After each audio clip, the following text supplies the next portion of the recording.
Alors donc, l'histoire récente. La maison du whisky vend du whisky japonais depuis 20 ans. Mais à l'époque, il y avait juste que 4 ou 5 références. Et puis, en 2001, on a sélectionné un fût de Yoichi de 10 ans d'âge qui a été élu whisky de l'année. Et donc, on peut dire que ça a été le point de départ de l'histoire actuelle du whisky japonais, du succès qu'il rencontre. D'année en année, donc, on a travaillé en collaboration étroite avec les gens de chez Nikka pour de plus en plus se faire remarquer leur whisky. Plusieurs ont été élus whisky de l'année depuis. Je dirais qu'une fois sur deux, c'est un whisky japonais qui truste toutes les médailles. Et c'est amplement mérité. Et notre gamme s'étendant de whisky japonais, on savait plus, on les mettait un peu partout. Puis un jour, on a décidé de faire une chose dans cette boutique révolutionnaire. Quand vous rentrez dans la boutique, il y a 7 armoires. Avant, c'était que les whisky tourbés de l'île d'Ailey. Puis un jour, on a décidé de bouger les Ailey, de les mettre dans le fond, de les remplacer par tout le whisky japonais qu'on avait, parce que ça nécessitait une armoire de rangement. Un jour, il y a un monsieur qui rentre là, qui vient ici, perdu. Et il me dit, mais où sont les kaolila? Je disais, ça n'existe plus, kaolila. J'ai cru qu'il allait avoir une syncope. Je dis, non, je suis en train de plaisanter, on a simplement changé de place. C'était terrible, quoi. Pour lui, le monde s'écroulait, il n'y avait plus de kaolila. Il dit, mais il n'y a que les Japonais. Je dis, non, ils sont là-bas, vous inquiétez pas. Donc, pour vous dire que l'armoire des Ailey reste toujours une armoire très visitée, mais que beaucoup de gens restent ici aussi maintenant, à sélectionner leur whisky japonais ou un whisky japonais. Donc c'est pour dire que en 10 ans, ils se sont vraiment... ça n'est plus un phénomène de mode, c'est vraiment ancré de plus en plus dans les mœurs.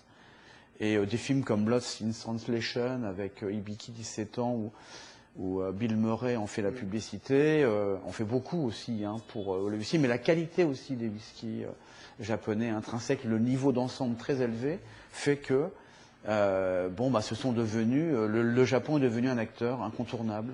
Kavalan, à Taïwan, va devenir à son tour une distillerie et qui va faire beaucoup parler d'elle dans les années qui viennent, à n'en pas douter.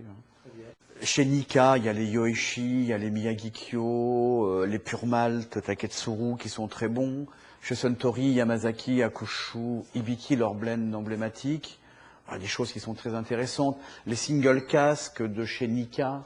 Or, Coffee Malt, c'est-à-dire des whisky d'ici dans des alambics Coffee, du nom d'un ingénieur irlandais qui a perfectionné l'alambic à colonne. Et donc, ils ont fait des essais de distillation de malt dans un alambic à colonne en une seule fois, alors qu'on distille en général 2 ou 3 fois les single malt. Donc ça, c'est très très intéressant. Et il y a 2 autres distilleries majeures. Or, pour des raisons différentes, Karuizawa qui est fermé depuis 2000, qui ne produira plus. Actuellement, c'est le whisky sur lequel les gens se précipitent le plus. Les fûts de Karuizawa que nous avons, qui sont pour la maison du whisky, partent en quelques jours. Les gens du monde entier, des amateurs du monde entier veulent avoir du Karuizawa. C'est un whisky hors du commun, sur des vieux millésimes, c'est complet, c'est d'une richesse, d'une puissance absolue. Tout à fait remarquable. On l'avait sélectionné en 67 en 2009.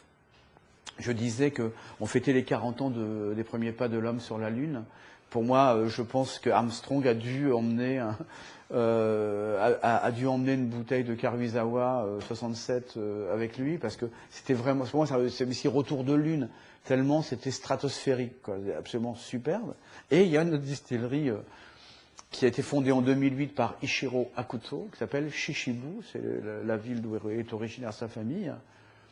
Le premier embouteillage de Shishibu est une version distillée en juillet 2008, embouteillée en octobre 2008. 3 mois de fût. C'est prodigieux. C'est une autre source embouteillée, d'une pureté absolue. C'est divin. Il y a eu un 3 ans tourbé, un 15 mois, un 2 ans tourbé. The First, son premier 3 ans, donc appellation Single Malt Japanese Whisky. le fleur maltine avec de l'orge maltais manuellement en Angleterre, le pitite cette année, à chaque fois, dans le mille, c'est absolument divin. Vous avez là le passé du Japon, et là le futur du Japon, qui est là. Et pour des choses qui sont justement cet esprit de puissance, de liberté. Pour vous donner une idée, il y a des fûts de Karuizawa qui ont plus de 40 ans qui font encore 63 ou 64 degrés. C'est pour vous dire que le temps n'a pas eu d'effet sur eux. Ils se sont complexifiés, mais ils ont conservé une puissance initiale absolue, quoi. C'est des seigneurs, en fait, en quelque sorte. Vous voyez, là, vous